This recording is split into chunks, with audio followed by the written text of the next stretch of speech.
Baik, teman-teman sekalian, kembali ke itu tadi ya. Jadi itu salah satu cara. Jadi jangan suka menduga-duga tentang sesuatu ya.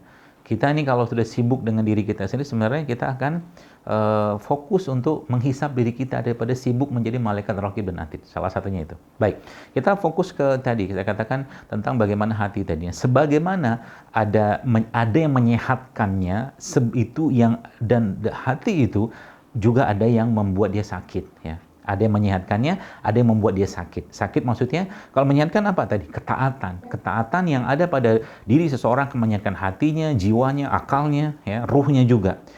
Tapi yang membuat dia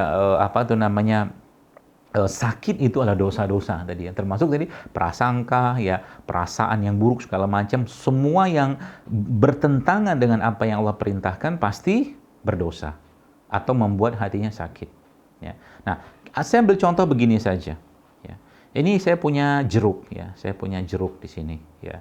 Nah, jeruk ini kalau saya makan, ya, kita tahu bahwa jeruk itu mengandung vitamin C, antioksidan, bla bla bla bla bla segala macam. Pertanyaan saya kan, kalau seandainya berarti jeruk ini kalau saya makan, maka apa yang terjadi? Raga saya akan sehat, insya Allah, biiznillah. Pasti akan sehat. Bukan pasti, insya Allah. Ya. Insya Allah akan sehat. Dengan kandungan yang sangat luar biasa pada jeruk ini. Pertanyaannya, apakah jeruk ini bisa memberikan makanan atau jeruk ini bisa menjadi makanan buat kolbu kita? Nah, itu pertanyaannya.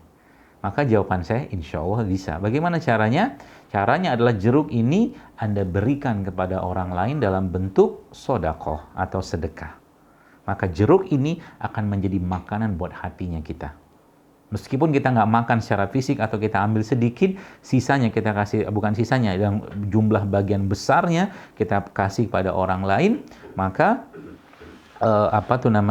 maka itulah yang menjadi makanan buat kolbunya tadi. Pertanyaannya misalkan, jadi dari situ kita bisa nilai kadar iman kita. Ya, misalkan nih si Fulan ini kan, si Fulan gitu kan. Dia ambil jeruk ini, beliau potong jeruk ini seperempat kecil banget ini, ya. Adalah apa jeruknya tadi. Kemudian potongan jeruk tadi itulah yang dia kasih sama orang lain. Ya.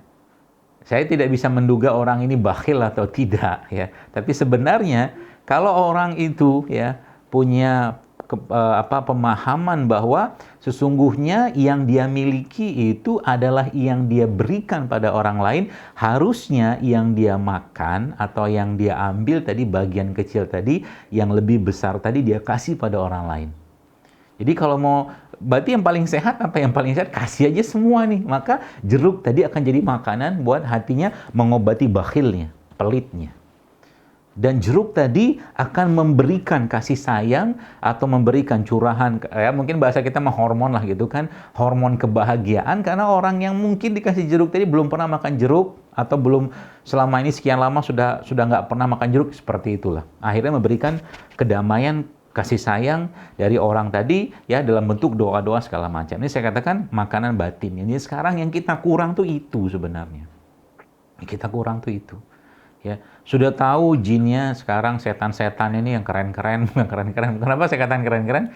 Saya pernah dapatkan teman-teman yang perukiah itu cerita gitu kan, kalau ngerukiah seseorang itu subhanallah sekalian, ya. Ketika dirukiah, malah jinnya yang mengoreksi bacaan ayat kursinya gitu. Kan keren kan?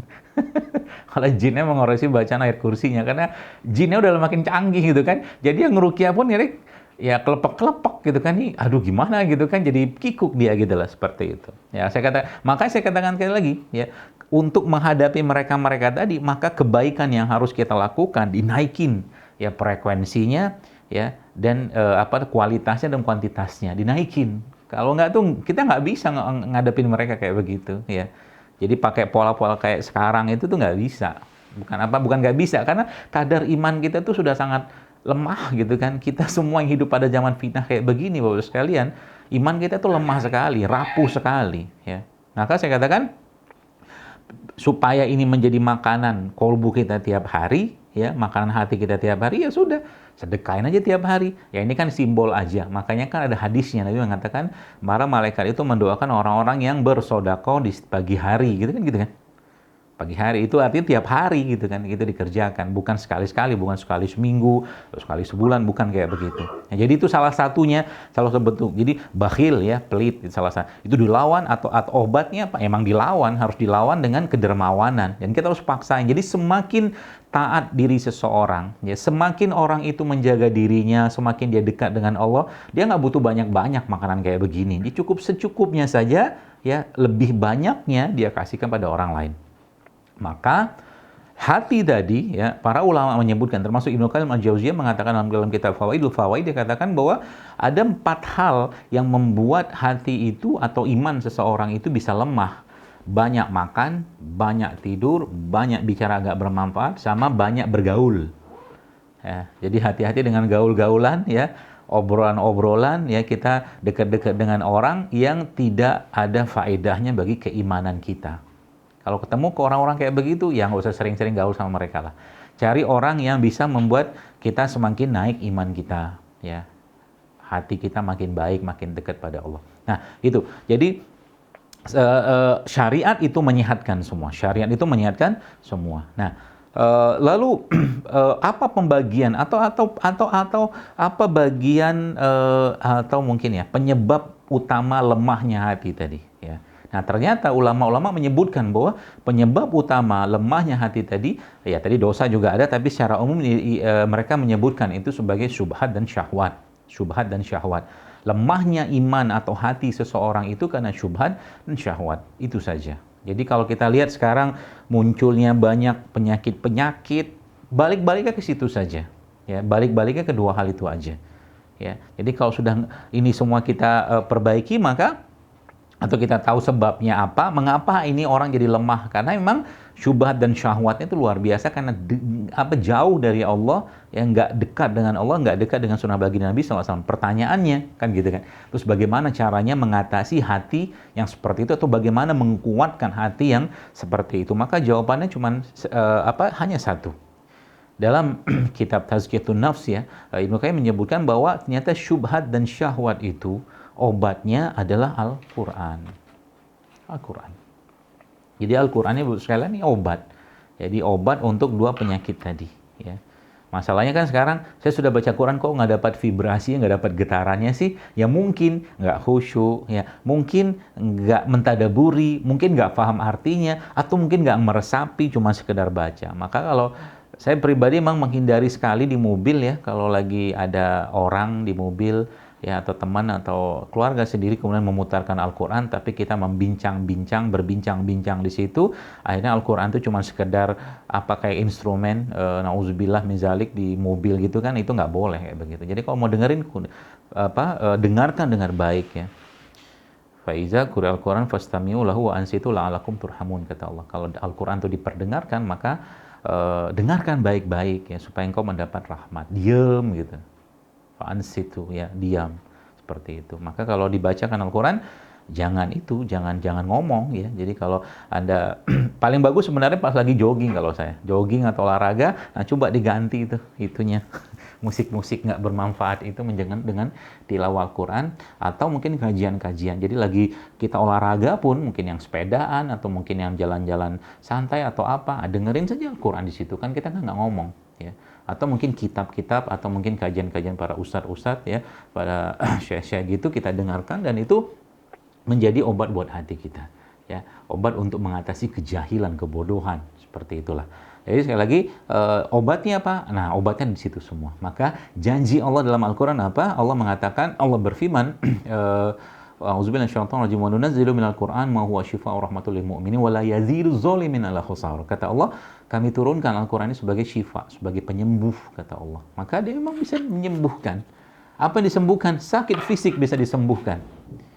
Ya, saya sempat diskusi dengan seorang ustadz. Dia bilang kalau seandainya para ustadz-ustadz yang itu, ya, mereka mengambil peran sebagai peruqyah juga, itu mungkin banyak penyakit-penyakit yang bisa ditertangani. Dia pernah cerita, Ustadz pernah ketemu penyakit kanker, pernah, itu ternyata ketika habis diruqyah hilang itu penyakitnya. Pernah bukan karena mendapatkan pasien yang kanker, tumor seperti itu, atau penyakit-penyakit yang lain, karena memang asbabnya memang salah satunya dari ain tadi. Maka jaga hati baik-baik ya. Kontrol hati, jangan marah, jangan benci, jangan dendam, jangan hasad, jaga baik-baik, jangan buruk sangka sama orang lain, beri uzur pada saudara kita, beri uzur. Ya, karena contoh begini saja, Anda janjian ya, kita janjian dengan seseorang misalkan jam 2 misalkan. Orang itu nggak datang, jam 2:10 nggak datang, 2:15 nggak datang, 2. Nah, kita bisa punya dua pilihan untuk mengatakan ini orang nggak sopan benar, udah ditungguin nih jam 2 nggak datang-datang juga. Gitu kan? Akhirnya apa? Muncul benci, muncul marah, muncul kesel. Yang rugi siapa? Kita sendiri. Ternyata si fulan tadi mungkin ban sepedanya bocor, atau dia kecelakaan, atau mungkin kehujanan. Tinggal kasih uzur. Kata Nabi begitu, berilah uzur pada saudaramu. Nah, itu kan penyakit zaman sekarang. Ya, tinggal kasih, oh mungkin bannya bocor, selesai.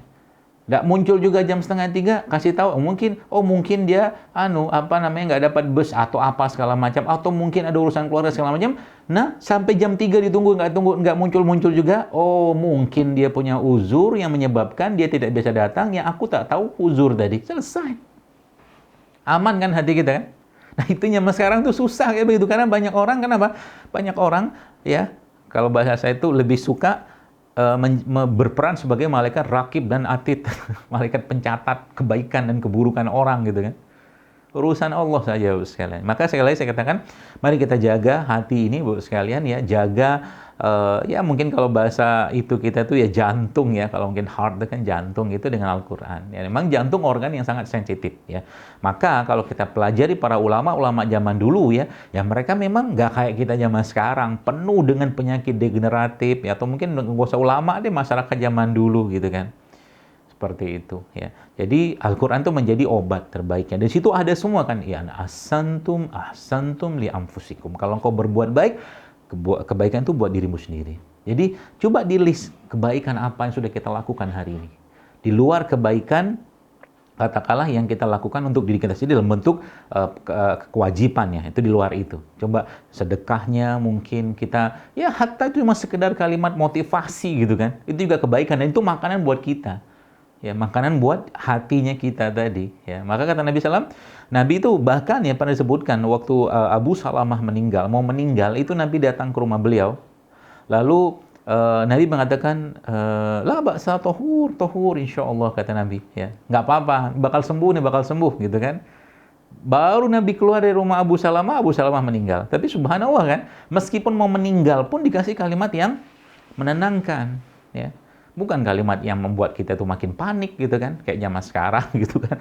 Ya, virusnya tetap akan ada selamanya gitu kan. Ya, manusia itu hubungan kita sama virus bakteri, tinggal kita jaga, kuatkan saja imunitas kita. Dan sekali lagi saya sampaikan ya, imunitas bagi seorang mukmin itu adalah imannya, ketenangannya dia, keyakinan dia, ketawakalan dia pada Allah. Itulah iman atau imunnya dia. Ya, itu dijaga benar-benar.